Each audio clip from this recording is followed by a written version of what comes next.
Good morning, everybody. Out here for my first run since the tie-dye 50K. It is absolutely beautiful. Figured I'd get out here early in the morning before the heat really sets in.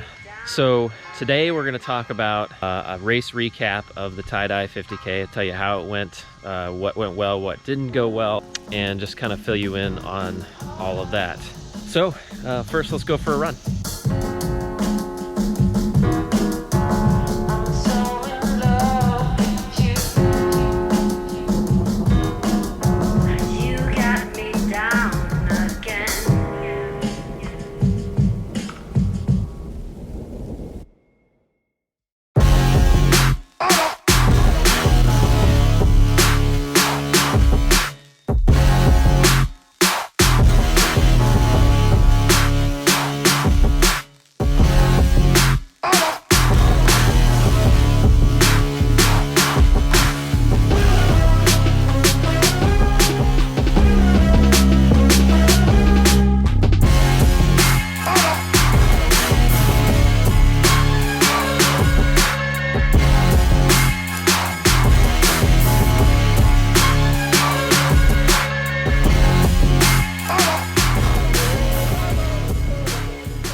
Hey everybody, what's going on? Dan the Ultra Dad here. Hope all is well. Man, I tell you what, I'm really having a lot of fun this weekend checking out UTMB live on YouTube. It's pretty awesome, pretty exciting. The World Series or World Cup of ultra running, just so exciting to watch all these awesome runners up in the Swiss and Italian Alps and French Alps. Not Swiss, French and Italian Alps, I think.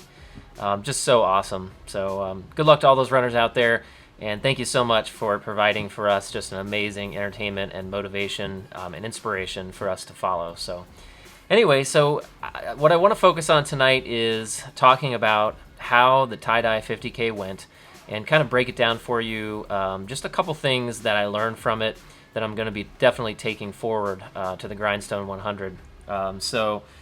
These are my post-tie-dye 50K thoughts. First of all, I would be remiss to not mention the heat training that I got. And I call it the heat endurance heat training. It was just an incredibly hot and humid day. The humidity was the key.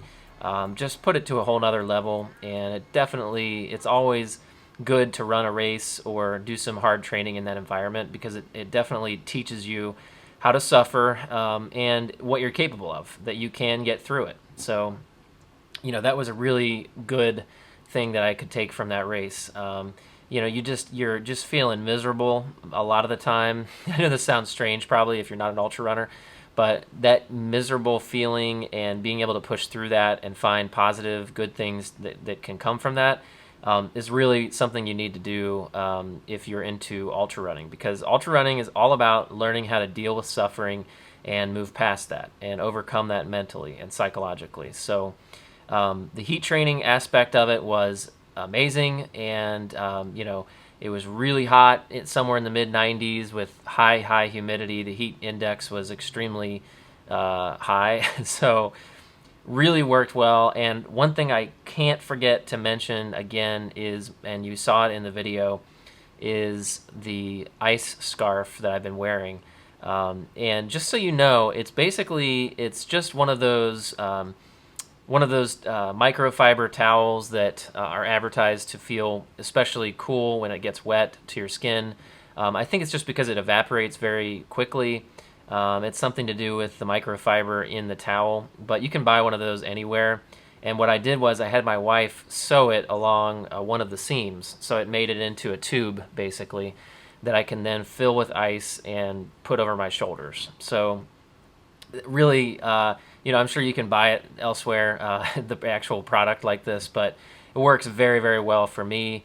And then also the fabric against the skin is still evaporating quickly and providing whatever magic that fabric can provide as far as keeping your skin cool. So that is huge, and I will definitely have that with me at the Grindstone. I'm hoping the Grindstone will be cooler and I won't need it, but in the future, for future hot races, I'll definitely be using that. Just having the ice on my back was just so refreshing and really provided a very nice break from the hot and humid weather. Number two, I want to talk about picking my own pace. So every day is different, especially for ultra running.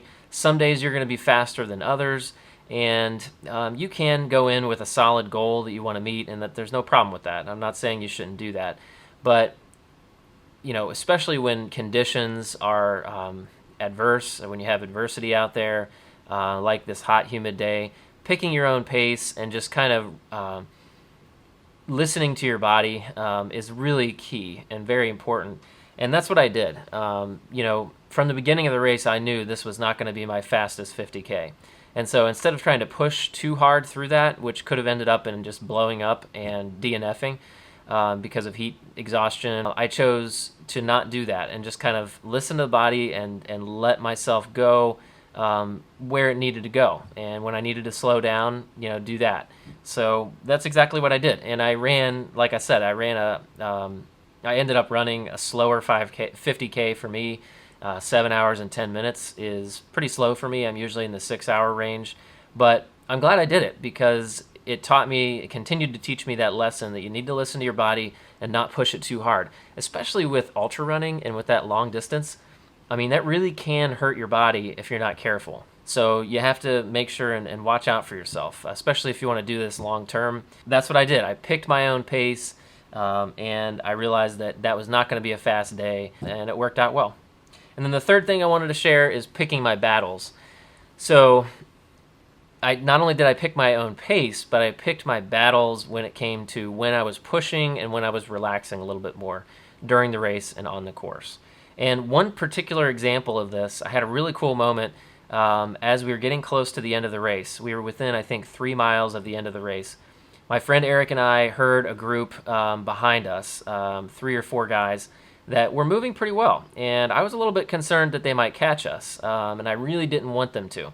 So at that moment, I decided that we had a very flat and a nice stretch of the course for about a mile where we weren't going to be, tripping and falling and hurting ourselves.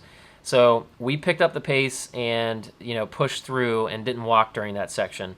Didn't take any breaks and just pushed through. And it was pretty miserable. I mean, it was hard. Very challenging, and my body was telling me, don't do it, slow down and just, start walking because you're at, I think 47K at that point or something like that. But, at that moment, I picked the battle and I decided to choose to go. And because I knew that this was probably the only flat, even level section that I'd be able to do that. The last couple miles of the race were, very hilly and lots of rocks and overgrowth in the woods. So I knew we weren't going to be able to move fast there. So that's what we did. We moved pretty fast. And now, again, what's funny is, I felt like I was going at like a 7-minute pace, and we were probably going at a 9.5, 10-minute pace. But that's how it's all relative when you get to that distance. But we did move pretty quickly, relatively speaking. And it worked out really well. We were able to hold off this other group and keep them behind us. So that was just a nice thing to be able to take with me after the 50K. So, bottom line, those 3 things, the heat endurance training, I got a huge, I feel like I just made a lot of progress with that. I was able to pick my own pace, and I was able to pick my battles. So those are just a couple things that I took from the tie-dye 50K, and that hopefully I will be able to put to good use during the Grindstone 100. That's pretty much all I have tonight. I hope you enjoyed my little video here telling you about the tie-dye 50K. And, thanks again for joining me. If you haven't hit the subscribe button with my channel, definitely do that. Hit the thumbs up if you like this video in particular, and the bell notification if you'd like to be notified of future videos. I'm working towards the Grindstone 100. I can't believe we're only about 3 weeks away, I think. And after this weekend, we're going to need to taper down a bit and let the body heal a little bit as we get closer to the race so that I'm totally fresh and ready to go for the Grindstone 100 on September 17th. So, all right. Well, thanks again for joining me, and we will catch you in the next one.